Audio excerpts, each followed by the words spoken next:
নমস্কাৰ বন্ধু বান্ধৱীসকল এবাৰ পুনৰ স্বাগতম জনাইছো আপোনালোকক ভিজন কি ইউটিউব চেনেললৈ সো আজি মই ডিসকাস কৰিব লৈছো পৰৱৰ্তী খণ্ড আৰু এটো হৈছে আজিৰ পৰা আমি ষ্টাৰ্ট কৰিম modern Assam history modern Assam history ইয়াত একচুয়ালি যেনেকৈ আমি ইন্ডিয়ান হিষ্ট্ৰী পঢ়িছিলো ইন্ডিয়ান হিষ্ট্ৰীত এটা তিনিটা পাৰ্টত যেনেকৈ ডিভাইড কৰা হৈছিল যেনেকৈ এনশিয়েন্ট আছিল মিডাইভেল আছিল মডাৰ্ন আছিল ঠিক তেনে ধৰণে Assam হিষ্ট্ৰীটো we will divide it into ancient then medieval and modern so modern history আৰম্ভণি তেতিয়াৰ পৰা হৈছিল যেতিয়াৰ পৰা যদি মই ইন্ডিয়ান পাৰ্টৰ কথা কওঁ ইন্ডিয়ান হিষ্ট্ৰীৰ কথা কওঁ modern history part modern history তেতিয়াৰ পৰা ষ্টাৰ্ট হৈছিল যেতিয়া 1857 ৰ ৰিভল্ট আৰম্ভ হয় আৰু আসাম হিষ্ট্ৰী 1857 ৰিভল্টৰ পৰা আৰম্ভ হৈছিল আৰু যেনেকৈ মই ইয়াতে ৰিলেচন এটা ক'ব খোজো between the Indian history and Assam history. So মই জানাত আপোনালোকে নিশ্চয় ইয়াৰে কনসেপ্টটো আছে যে বা আপোনালোকে জানে যে ইন্ডিয়ান হিষ্ট্ৰীত 1857 ৰ পৰা কি হৈছিল বা আপোনালোকে ইন্ডিয়ান হিষ্ট্ৰীটো নিশ্চয় পঢ়িছে যে 1857 ৰ ৰিভল্টটো কেনেকুৱা ধৰণৰ কি আৰম্ভ হৈছিল বা মডাৰ্ন ইণ্ডিয়াত কি ঘটনা হৈছিল So মই ইয়াতে যোনখিনি মই ৰিলেট কৰিম বা মই যোনখিনি ক'বলৈ গৈ আছো this will be totally up to this will be confined to Assam history only so when it comes to modern Assam history it's about that phase of Assam যেতিয়া Treaty of Yandabu sign হোৱাৰ পিছত Upper Assam annexation হোৱাৰ পিছত আহোমৰ monarchy fall হোৱাৰ পিছত গুটেইখিনি অসমৰ দায়িত্ব বা অসমৰ ৰাজ্যভাৰ গুটেইখিনি আহি যায় ব্ৰিটিছৰ হাতত ব্ৰিটিছে কেনেকৈ অসমত শাসন কৰিছিল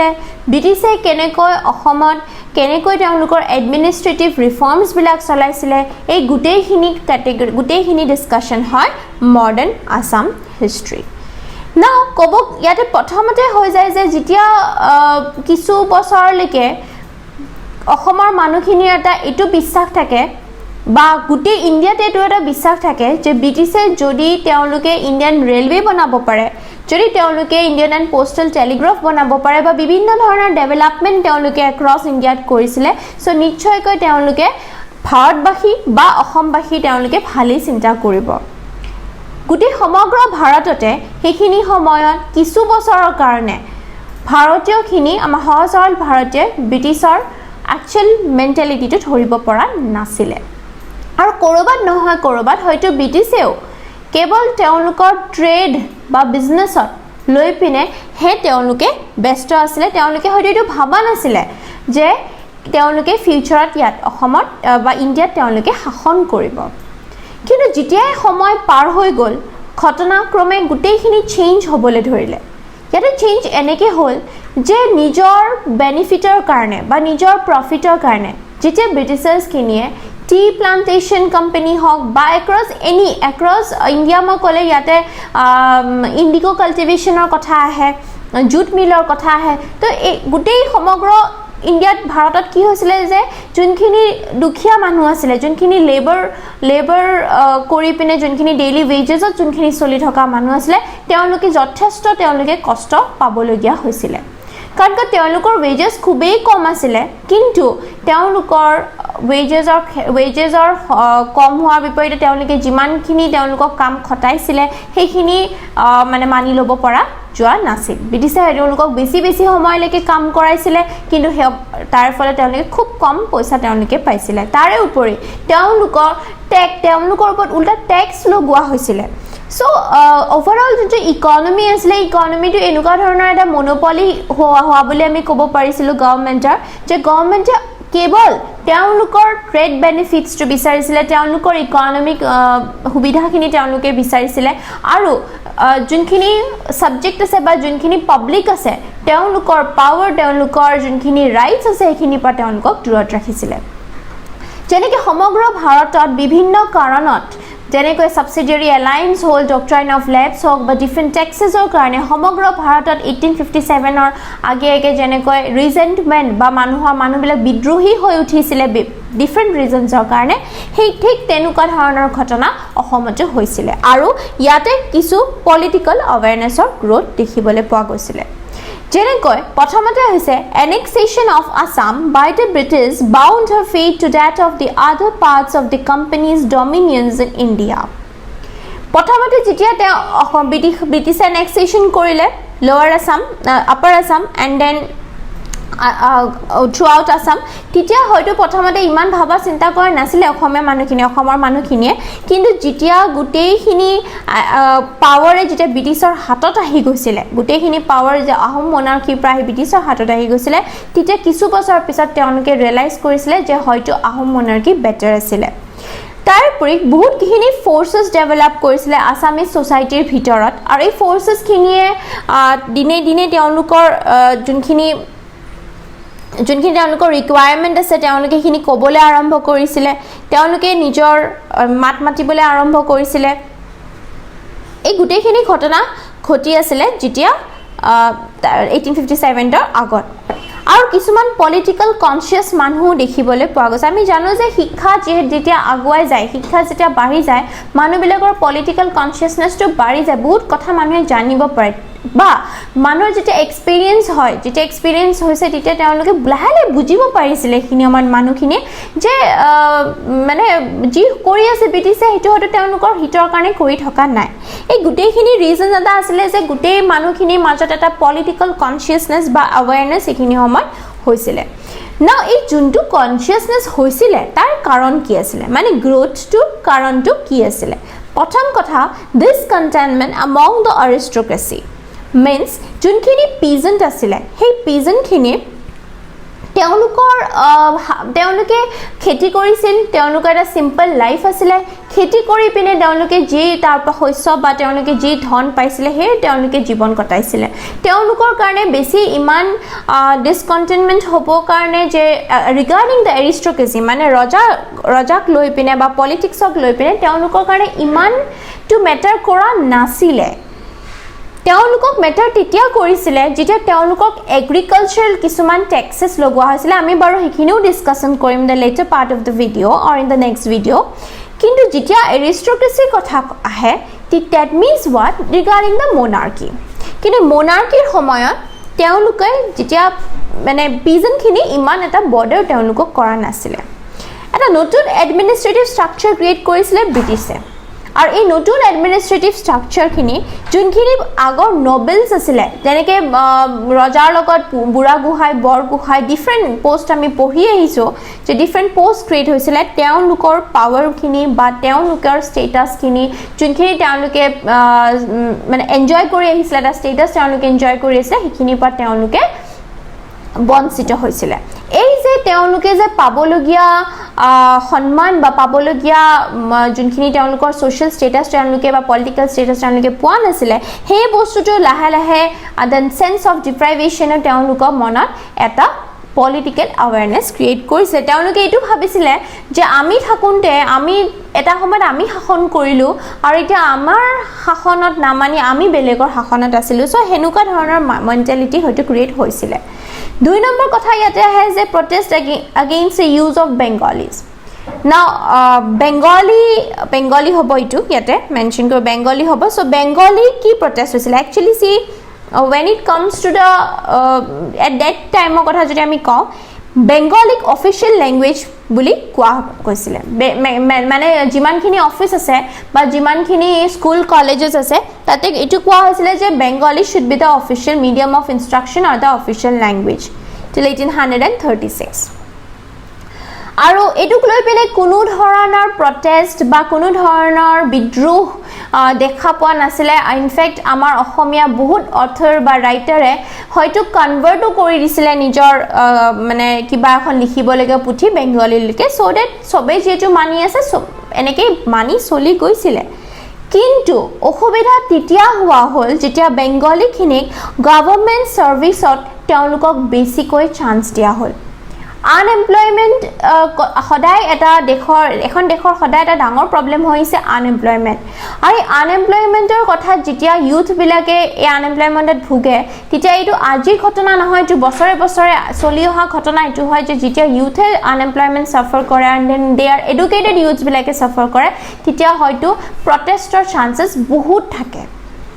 সো সেইখিনি সময়ত অসমৰ বহুত ডেকা লৰা ছোৱালীয়ে চাকৰি পাবলগীয়া যোগ্য আছিলে কিন্তু তেওঁলোকক চাকৰি নিদি পিনে গভৰ্ণমেণ্ট অফিচেছ বিলাকত সাৰ্ভিস বিলাকত বেংগলীৰ বেছিকৈ ৰিক্ৰুটমেন্ট দেখা গৈছিলে যোনটো কাৰণে যিহৰ কাৰণে হয়তো অসমীয়া মানুহখিনি আৰু আসামিজ পিপল মাজত আৰু অকমান বেছি ৰিজেন্টমেন্ট দেখিবলৈ পোৱা গ'ল এটুক লৈ পিনে আপত্তি কৰিছিলে আমেৰিকান বেপ্টিষ্ট মিশনাৰীজ বিলাকে আৰু তেওঁলোকে আপত্তি কৰাৰ ৰিজন এটো আছিল যে তেওঁলোকৰ যেতিয়া তেওঁলোকে অসমত আহিছিলে অসমত তেওঁলোকে বেপ্টিষ্ট মিশনাৰী যোনখিনি তেওঁলোকে চৰ্চা কৰিব খুজিছিলে সেই চৰ্চা কৰিবৰ কাৰণে তেওঁলোকৰ মানুহখিনি তেওঁলোকে যেতিয়া কিবা পেম্পলেট দিব বা কিবা কিতাপ দিব সেইখিনি বুজিবৰ কাৰণে মানুহখিনি ইচ্ছুক নাছিলে কাৰণ কি বেছিভাগে বেংগলী বুজিব নোখোজে বেংগলী যেহেতু অসমীয়া আমাৰ ভাষা মাতৃভাষা হয় কিনি আমাৰ তেওঁলোকে বুজিব খোজা নাছিলে তে তেওঁলোকে এই বস্তুটো প্ৰচাৰ কৰোঁতে তেওঁলোকৰ খুব বেছি অসুবিধা আৰম্ভ হৈ গ'ল এই অসুবিধাটো এনেকুৱা ধৰণৰ হ'ল যে আমেৰিকান বেপ্টিষ্ট মিশনাৰী লাষ্টত চিন্তা কৰিলে যে আমিয়ে প্ৰটেষ্ট কৰা ভাল হ'ব গভৰ্ণমেণ্টৰ এগেইনষ্টত যে অসমীয়া মানুহখিনিক অসমীয়াই যাতে তেওঁলোকৰ ল্যাঙ্গুৱেজ প্ৰিফাৰেন্সটো দিয়া হয় আৰু এই যোনটো কথা এইখিনি যোনখিনি চলি আছিল এইখিনি সময়তে অৰুণোদয় পাবলিশড হয় আৰু অৰুণোদয় আৰু অকনমান প্ৰটেষ্টক আৰু অকনমান মানে আগুৱাই নিবলৈকে সহায় কৰে আৰু এই কথাখিনি গভৰ্ণমেণ্টলৈকে কনভে কৰা হয় থ্ৰু অৰুণোদয় আৰু মই বিশ্বাস কৰোঁ আপোনালোকে চাগে অৰুণোদয় কি আছিল মেগাজিন বা বুক অৰুণোদয় কি ৰেলেভেন্ট হয় আমাৰ আসাম লিটাৰেচাৰ নিশ্চয় আপোনালোকে জানে আৰু আপোনালোকে মোৰ কমেন্ট বক্সত কমেন্ট কৰিব পাৰে যে Orunodoi what is Orunodoi and what is its significance ইয়াৰে পিছত ৰেভাৰেণ্ড ডেনফৰ্ড গুৱাহাটীত তেওঁ প্ৰথমবাৰ he was from an American Baptist missionary and তেওঁ গুটেই কথাখিনি যেতিয়া তেওঁ বুজিলে আৰু তেওঁলোকৰ চৰ্চাত তেওঁলোকে অসুবিধা পালে তেতিয়া তেওঁ এখন গুৱাহাটীত তেওঁ এখন মেমৰেণ্ডাম প্ৰথমবাৰৰ কাৰণে সাবমিট কৰে on behalf of the Assamese people for the people of Assam আৰু এই যোনটো চেষ্টা তেওঁলোকৰ চলি গৈ থাকিলে অকল মেমৰেণ্ডাম দিয়াৰ পৰা নহয় বিভিন্ন ধৰণৰ আলোচনী বিভিন্ন ধৰণৰ কথা মিটিং ইয়াৰ ওপৰত হ'ল আৰু ইয়াতে হেল্প পাইছিলে তেওঁলোকে আনন্দৰাম ঢেকিয়াল ফুকন মণিৰাম দিৱানৰ পৰা আৰু আনন্দৰাম ঢেকিয়াল ফুকনে আসামিজ ল্যাঙ্গুৱেজ এণ্ড লিটাৰেচাৰক লৈ পিনে যোনটো চৰ্চা হ'ব লাগে যোনটো মানে পাব্লিচিটি হ'ব লাগে এইটোক লৈ পিনে তেওঁ আনটায়াৰিং এফৰ্টছ তেওঁ বেপ্টিষ্ট মিশনাৰীক দিছিলে In 1873 কিছু দিনৰ পিছত যেতিয়া আমি জানিছিলো যে 1873 কি হয় after the creation of Assam as a separate province under the Sixth Commissioner in February 1874 the government revised its earlier language policy and decided to adopt Assamese as the official language of the courts and the school so 1874 1874 কি হয় যে 1873 যেতিয়া separate province declare কৰা হয় আসামক তাৰ পিছত কি হৈ যায় যে তেওঁলোকে ডিসাইড কৰিছিলে গভৰ্ণমেণ্টে ডিসাইড কৰিছিলে যে অসমীয়াকে স্কুল বা কোৰ্ট কাছাৰী মানে ম্যাক্সিমাম অফিসত তেওঁলোকে অসমীয়াটোকে অফিশিয়াল ল্যাঙ্গুৱেজ হজাব বা মানিব এইটো হৈ গৈছিলে আমাৰ protest regarding the Bengal the language Bengali তাৰ পিছত এগ্ৰিগ্ৰিয়েণ্ট কিছুমান আনৰেষ্ট দেখা গৈছিলে this is also the cause for 1857 revolt and এগ্ৰিগ্ৰিয়েণ্ট means related to agriculture so related to agriculture সদায় এটাই প্ৰবলেম হৈছে আৰু এটো হৈছে যে unnecessary taxes লিভাই কৰা হয় on the agriculturists or on the farmers or the peasants যাৰ কাৰণে অলৰেডি ট্যাক্স নিজে চলিব হাতে মুঠি তেওঁলোকে চলি ফুৰিছিল আৰু তেওঁলোকে ট্যাক্স দিবৰ কাৰণে তেওঁলোকৰ কিমান ক্ষমতা নাছিলে আৰু ঠিক তেনেকৈ এটা প্ৰগ্ৰেছিভ ইনক্ৰিজ ল্যান্ড ৰেভিনিউ কৰা হৈছিল এইখিনি সময়তো আৰু এইখিনি সময়ত যোনখিনি ৰুৰাল পভাৰ্টি আছিলে এই পভাৰ্টিখিনি ইমান বাঢ়ি গৈছিল যে এনেকুৱা এটা সময় আহিলে যেতিয়া uprisings was start hol ami fulagori uprising hok ba ji pathorogoto uprising er next video discussion korim details of agrarian unrest ami aro ebar discussion korim next video kintu this is also one of the great cause for the 1857 revolt কাৰণ কি আমি চাব গ'লে আমাৰ সমগ্ৰ ভাৰতত আটাইতকৈ important সেক্টৰটো হৈছে এগ্ৰিকালচাৰ আৰু যেতিয়া ফাৰ্মাৰ বা পিজেন্টছখিনিৰ অসুবিধা হৈ থাকে তেওঁলোকৰ ওপৰত টেক্সেছ লগোৱা হয় বা তেওঁলোকৰ মানি লেণ্ডিঙৰ প্ৰচেছত বহুত খেলিমেলি কৰা হয় তেন তেওঁলোকে অসুবিধা যেতিয়া পায় তেওঁলোকে যেতিয়া প্ৰটেষ্ট কৰে তেতিয়া গোটেই ইণ্ডিয়ান চিষ্টেম যোনটো আছে ইণ্ডিয়ান গভৰ্ণমেণ্টৰ যোনখিনি চিষ্টেম আছে এইখিনি ক'ৰবাত নহয় ক'ৰবাত এফেক্ট অবভিয়াছলি কৰে তাৰোপৰি 4 নম্বৰ প্ৰবলেমটো হৈছে about the immigration. See, immigration was always the problem in case of Assam. আৰু immigration এটো আছিলে যে যেতিয়া demographic changes এটা পালে যেতিয়া বহুত মানুহে বাহিৰত যেতিয়া ব্ৰিটিছ ইয়াত আহিলে ব্ৰিটিছৰ আহা যোৱা হ'ল তেওঁলোকে বহুত কথা এটো চৰ্চা হ'ল যে অসমত বহুতখিনি ৰিসোৰ্সেছ আছে আৰু তেওঁলোকে ইণ্ডাষ্ট্ৰিজ বনোৱা আৰম্ভ কৰি দিলে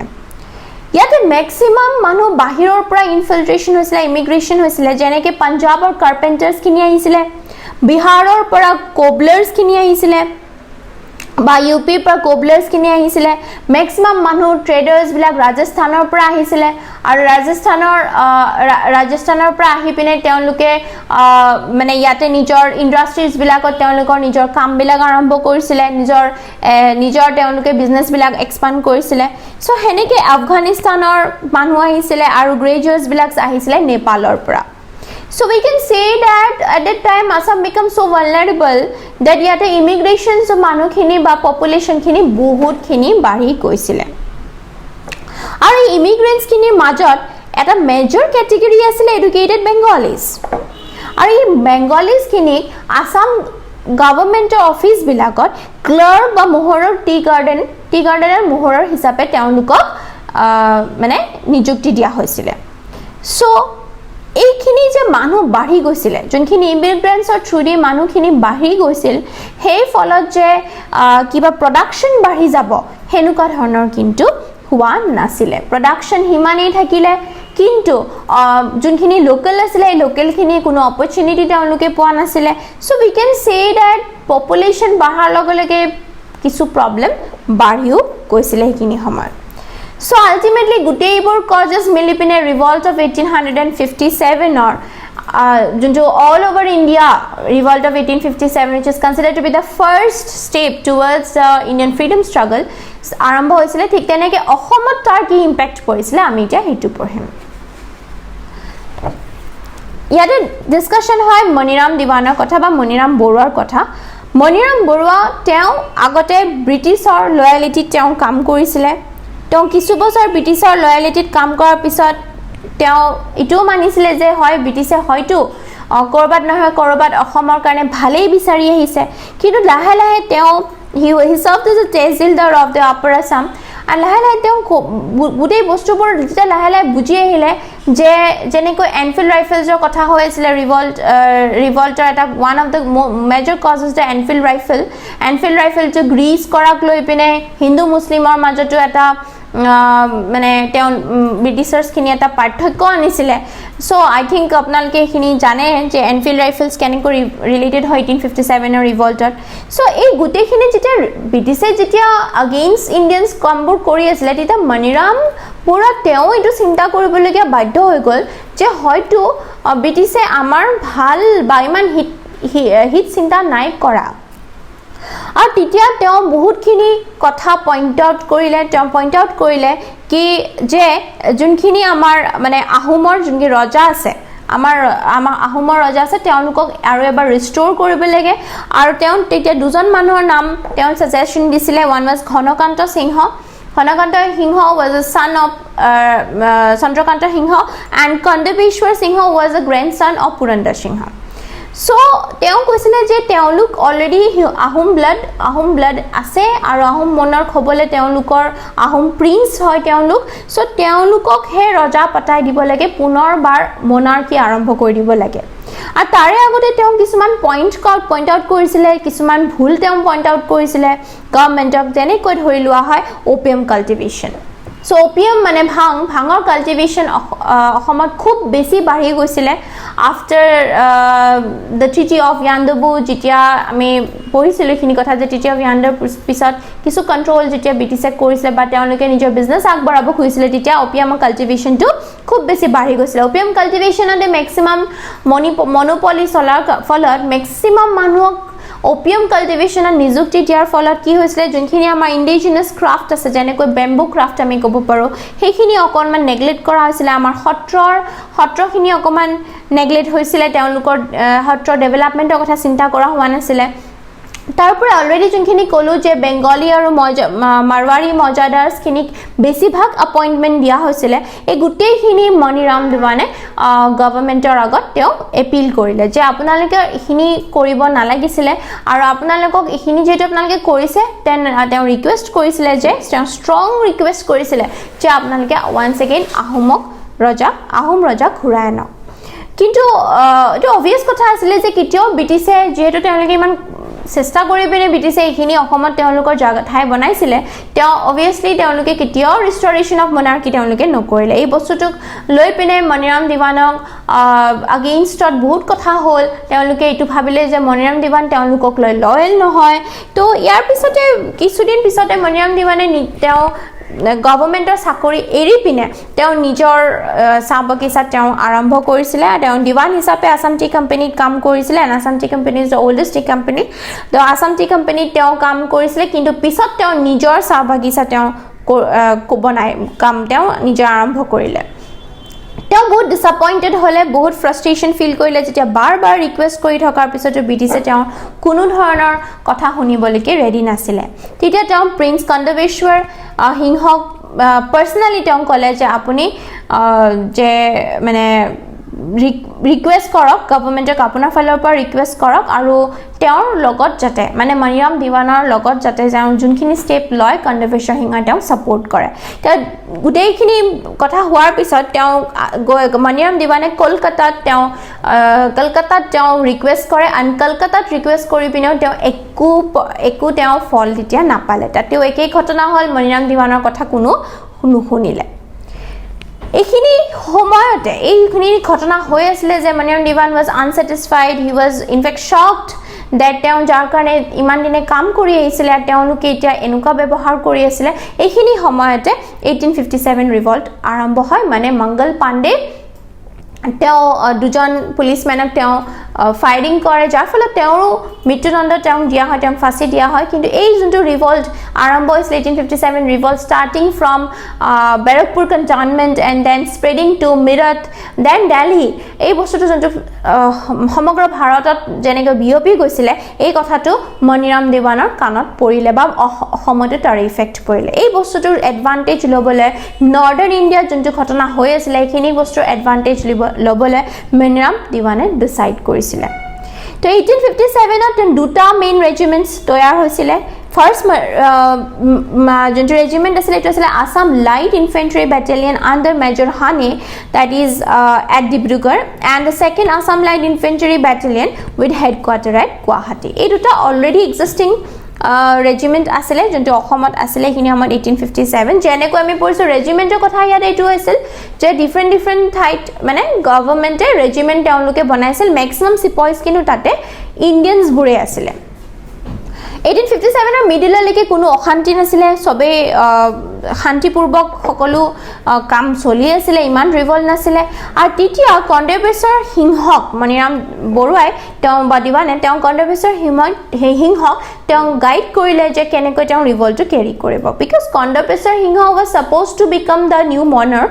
if the revolt of 1857 goes well তেওঁ কন্দবেশ্বৰক কৈ পিনে পাৰ্সুৱেট কৰি পিনে দুজন কনফিডেন্সিয়েল এজেণ্টটো মাতি পঠিয়ালে এজন আছিলে নিৰ্মল হাজৰিকা আৰু এজন আছিলে পিয়লি বৰুৱা আৰু এওঁ দুজনে নিৰ্মল হাজৰিকা আৰু পিয়লি বৰুৱাই এওঁ দুজন কনফিডেন্সিয়েল এজেণ্ট আছিলে মানে তেওঁলোকে চিভিলতে থাকি পিনে মানুহবিলাকৰ লগত মিলি পিনে মানুহবিলাকক ৰিকুৱেষ্ট কৰিছিলে পাৰ্সুৱেট কৰিছিলে যাতে আৰ্মি তেওঁলোকে জইন কৰে মানে তেওঁলোকে যাতে মণিৰাম বৰুৱাৰ আৰ্মিটোক জইন কৰে আৰু তেওঁলোকে সহায় কৰে কন্দবেশ্বৰ সিংহক ৰজা বনাবলৈ আৰু এই গোটেই প্ৰিপাৰেচনখিনি মণিৰাম বৰুৱাই ডিসাইড কৰিছিলে যে তেওঁ দুৰ্গা পূজাৰ সময়ত অক্টোবৰ 1857 ত তেওঁ হেতু আপৰাইজিংটো তেওঁ আৰম্ভ কৰিব খুব ধুনিয়াকৈ প্ল্যান কৰা হৈছিল যে সকলো মিলি পিনে গভৰ্ণমেন্টৰ ওপৰত এটেক কৰিব গভৰ্ণমেন্টে ইয়াক লৈ পিনে গভৰ্ণমেন্টক তেওঁলোকে সাপ্ৰেছ কৰিব আৰু গ্ৰেজুৱেলি তেওঁলোকে কণ্ডপেশ্বৰ সিংহ ৰজা বনাব কিন্তু যি ধৰে প্ল্যান কৰিছিলে মণিৰাম বৰুৱাই সেই ধৰে প্ল্যান হ'বলৈ নাপালে So revolt of 1857 আৰম্ভ হল মণিৰাম বৰুৱাৰ স্ট্ৰ্যাটেজি যেনেকৈ তেওঁ প্ল্যান কৰিছিলে হেনেকে হ'বলৈ নাপালে ইয়াতে হল কি যে মেজৰ হানে already we have studied Major Hane was under the 1st Battalion Regiment Major Hane different location and different মানুহ তেওঁ মানে বেলেগ army তেওঁ appoint কৰিলে so that জিমান connections আছে জুৰহাটক লৈ because Jorhat was the then capital জুৰহাটক লৈ জিমান connections আছে হে গুটেইবোৰ connections আতে ভাঙি পেলোৱা হয় কাটি পেলোৱা হয় জিমান বিলাক bridges আছিল মিশু এন্ড ডিজি ৰিভাৰৰ ওপৰত হে গুটেইবিলাক bridges বিলাক ভাঙি দিলে so that protesters বিলাকে গভৰ্ণমেন্টৰ জুৰহাটৰ ফালে গভৰ্ণমেন্টৰ ফালে আগবাঢ়িব নোৱাৰে Accordingly, in September 1857, Kisuman bundle of letters, letters hobo. Bundle of letters, junkhini Moniram Boruai লিখি আহিছিলে মানুহখিনিক লিখি আহিছিলে এই কথাখিনি এই লেটাৰ্ছবোৰ কনস্পিৰেসি বুলি ভাবি ললে গভৰ্ণমেন্টে মানে হল এটো যে মণিৰাম বৰুৱাই বহুত চিঠি লিখিছিলে সবকে কনভিন্স কৰিবৰ কাৰণে সকলোকে কনভিন্স কৰিবৰ কাৰণে যে গভৰ্ণমেন্টে তেওঁলোকৰ লগত বেয়া কৰি আছে এই চিঠিখিনি কেনেবাকে যাই পিনে গভৰ্ণমেন্টৰ ওচৰত পাই যায় সেপ্টেম্বৰ 1857 আৰু প্ল্যান আছিল মণিৰাম বৰুৱাৰ অক্টোবৰত এটেক কৰা সো এটেক হোৱাৰ ঠিক আগমুহূৰ্তত গুটেখিনি কথা গভৰ্ণমেন্টে গম পাই যায় আৰু গভৰ্ণমেন্টে এটো একসেপ্ট কৰি লয় যে মণিৰাম বৰুৱাই কিবা এটা কনস্পিৰেসি প্ল্যান কৰি আছে তো এই কনস্পিৰেসিটোৰ কথা যেতিয়া তেওঁলোকে আগতে গম পাই যায় তেতিয়া মণিৰাম বৰুৱাক লৈ পিনে কণ্ডপেশ্বৰ সিংহক লৈ পিনে সকলোকে সেই গুটেইখিনি মানুহকে এৰেষ্ট কৰি লোৱা হয় কলকাতাত সকলো মানুহক এৰেষ্ট কৰা হয় Then towards the close of 1857, Moniram আৰু পিয়লি বৰুৱাক ট্ৰাই কৰে আৰু বাকি সকলোৰে লগতে তেওঁলোকে সেন্টেন্স টু ডেথ ফাঁসিৰ শাস্তি নিদি পিনে অকল মনিৰাম বৰুৱা আৰু পিয়লি বৰুৱাক তেওঁ ফাঁসিৰ শাস্তি দিয়ে সো ক'ব গলে ইয়াতে কোৱেশ্চনটো যদি এনেকে ফ্ৰেম হয় যে অসম বা ইণ্ডিয়াৰ ফ্ৰীডম ষ্ট্ৰাগল যেতিয়া আৰম্ভ হৈছিল সেই তেতিয়াৰ অসমৰ পৰা প্ৰথমজন মাৰ্টিৰিয়ৰ কোন আছিল তো আনসাৰ তেতিয়া হৈ যাব অসম ফ্ৰীডম মুভমেন্টত আসাম ফ্ৰীডম মুভমেন্টত প্ৰথমজন martyr who was hanged that was Maniram Baruah and Piyali Baruah so যোনখিনি লিডাৰ্স আছিল তাৰ ভিতৰত কণ্ডপেশ্বৰ সিংহই বহুত প্লিড কৰিছিল যে তেওঁ ৰিলিজ কৰি দিয়া হয় কিন্তু তেওঁ ৰিলিজ কৰি দিয়া নাছিলে মেক্সিমামক আন্দামানলৈকে পঠিয়াই দিয়া আছিল তাতে ট্ৰান্সপোৰ্ট কৰা হৈছিল তাতে তেওঁলোকক কনফাইন কৰি ৰাখা হৈছিল so that তেওঁলোকে ঘূৰি আহিব নোৱাৰে 1857 ৰ ৰিভল্ট যেতিয়া নেশনাল লেভেলত কমপ্লিট হৈ যায় হেক হৈ যায় we all know that it was like বহুতখিনি ৰিজনছৰ কাৰণে বহুতখিনি one of the reason is like disunity among the people so এই গুটেইখিনি ৰিজনছৰ কাৰণে যেতিয়া 1857 was not that successful তো তেতিয়া গভৰ্ণমেন্টে মানে কুইন ভিক্টোৰিয়া অফ ইংল্যান্ডে এখন proclamations দিয়ে and according to the proclamation Government of India Act 1858 sign হয় and according to this act the company will no more be a company but entire power to eta crown leke transfer ho jay mane British crown leke transfer ho jay this called as a British India this is starting of the British India that means India loi bene gutte bharat borkhor prottekkon state including Assam it completely car control ot ahi gosile he asile under the control of the British So আজিৰ ভিডিওটোত মই ইমানলৈকে discussion কৰিছো ইয়াৰ আগৰ ভিডিওত আমি আৰু এবাৰ পুনৰ discussion কৰিম যে এগ্ৰিগেৰিয়ান ৰিভল্ট খিনি কেনেকৈ এফেক্ট কৰিছিল আজিলৈ ইমানতে মৰিলো ধন্যবাদ